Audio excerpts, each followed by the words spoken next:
Assalamualaikum warahmatullahi wabarakatuh.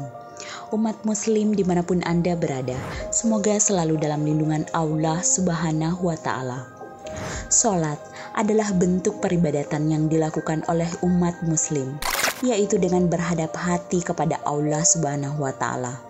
Dan pelaksanaannya adalah dalam bentuk perkataan maupun perbuatan yang diawali dengan takbir dan diakhiri dengan salam, sesuai dengan syarat-syarat sah dalam salat. Salat juga hukumnya fardu bagi setiap orang yang beriman, baik laki-laki maupun perempuan.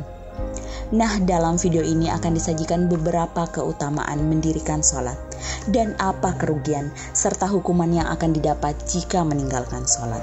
Tapi sebelum lanjut, jangan lupa like, subscribe, serta nyalakan lonceng notifikasinya untuk mendapatkan update terbaru dari channel ini. Tentunya hanya di channel Tobat Official. Keutamaan mendirikan salat. Mendirikan salat merupakan kewajiban setiap umat muslim dan merupakan rukun Islam yang kedua, dan artinya merupakan amalan terbaik setelah 2 kalimat syahadat. Dari Abdullah bin Mas'ud, ia berkata, "Aku pernah bertanya kepada Rasulullah Shallallahu Alaihi Wasallam, amalan apakah yang paling afdol?" Nabi menjawab, "Salat pada waktunya." Lalu aku bertanya lagi, "Terus apa?" "Berbakti kepada orang tua," jawab Nabi Shallallahu Alaihi Wasallam. "Lalu apalagi?" Aku bertanya kembali. "Jihad di jalan Allah," jawab Nabi. Hadis riwayat Bukhari nomor 7534 dan Muslim nomor 85. Allah Subhanahu wa Ta'ala berfirman dalam surat An-Nisa ayat 103, "Sungguh salat itu kewajiban yang ditentukan waktunya atas orang-orang yang beriman." Selain itu, salat juga merupakan tiang agama, sehingga dengan mendirikan salat, maka itu artinya telah menegakkan agama Islam, seperti sabda Rasulullah Shallallahu Alaihi Wasallam.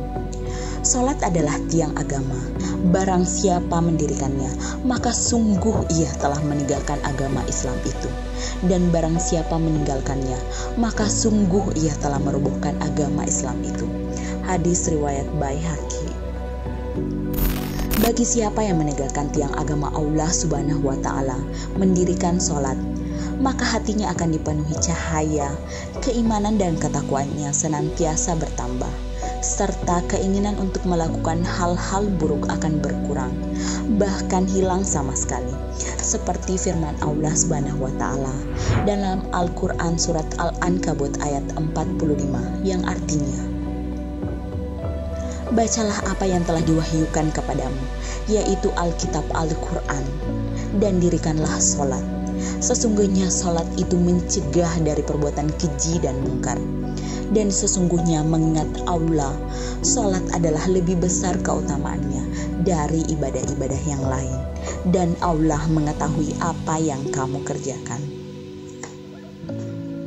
Mendirikan salat juga akan menghapus dosa yang telah kita lakukan selama kita menjauhi dosa-dosa besar.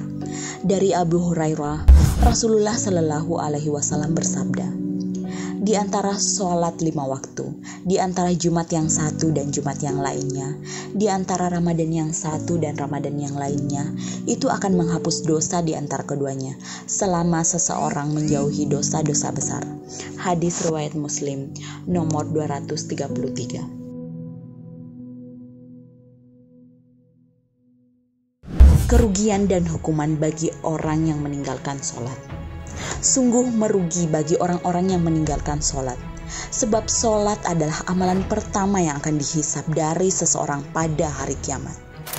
Dari Anas radhiyallahu anhu, Nabi Shallallahu Alaihi Wasallam bersabda, "Yang pertama kali akan dihisab dari seseorang pada hari kiamat adalah salat. Jika salatnya baik, akan baik pula seluruh amalannya. Jika salatnya rusak, akan rusak pula seluruh amal perbuatannya." Bahkan Rasulullah Shallallahu Alaihi Wasallam telah mengingatkan berdasarkan hadis riwayat Ahmad dari Abdullah bin Umar radhiyallahu anhu, "Siapa saja yang menjaga salat, maka dia akan mendapatkan cahaya, petunjuk dan keselamatan pada hari kiamat. Sedangkan siapa saja yang tidak menjaga sholat, dia tidak akan mendapatkan cahaya, petunjuk dan keselamatan. Dan pada hari kiamat nanti, dia akan dikumpulkan bersama dengan Qarun, Fir'aun, Haman dan Ubay bin Khalaf. Pernah suatu ketika Rasulullah Shallallahu Alaihi Wasallam diperlihatkan pada suatu kaum yang dibenturkan kepala mereka pada batu. Setiap benturannya menyebabkan kepalanya pecah. Kemudian ia kembali pada keadaan semula dan kembali melakukannya terus-menerus. Lalu Rasulullah Shallallahu Alaihi Wasallam bertanya kepada malaikat Jibril, "Siapakah dia, wahai Jibril?" Jibril pun menjawab, "Orang yang berat kepalanya untuk menunaikan sholat fardu." Hadis riwayat Tabrani. Allah Subhanahu wa Ta'ala berfirman, "Apa yang memasukkanmu ke dalam neraka Saqar?" Mereka menjawab, "Kami dahulu tidak termasuk orang-orang yang mengerjakan sholat." Apakah Anda mengetahui neraka Saqar itu? Neraka Saqar adalah tempat di mana para penghuninya dibakar dengan api neraka yang panas. Api tersebut tidak akan pernah lengah untuk menyiksa manusia yang lalai dari sholatnya. Tidak hanya sampai di situ, masih terdapat 15 siksaan yang akan menimpa orang yang meninggalkan sholat. Siksaan tersebut terbagi dalam 6 siksaan ketika di dunia, yaitu 1. Dicabut keberkahan umurnya. 2. Dihilangkan tanda-tanda kesalihan di wajahnya. 3. Segala amal baiknya tidak akan mendapat pahala. 4. Doanya tidak akan dikabulkan. 5. Tidak akan mendapatkan bagian doa dari doanya orang-orang saleh. 6. Akan dibenci oleh kebanyakan orang. 3 siksaan ketika meninggal, yaitu 1. Meninggal dalam keadaan terhina. 2. Mati dalam kondisi kelaparan. 3. Mati dalam kondisi haus. Haus yang apabila diminumkan 1 lautan pun tidak dapat menghilangkan dahaganya. 3 siksaan ketika di alam kubur, yaitu 1. Kuburannya menyempit hingga tulang-tulang rusuk saling bersimpangan. 2. Ruang kubur dipenuhi api sehingga sehari-hari bergelimang di atas bara. 3. Dalam kuburnya akan dikirimkan oleh Allah seekor ulat besar bernama Asyuja al-Aqra yang matanya memancarkan api dan memiliki tangan dan kuku besi dengan membawa alat pemukul besi yang berat yang akan terus menyiksa hingga hari kiamat. 3 siksaan ketika dibangkitkan dari alam kubur, yaitu 1. Hisab yang berat. 2. Dibenci Allah Subhanahu wa Ta'ala. 3. Dimasukkan ke dalam neraka.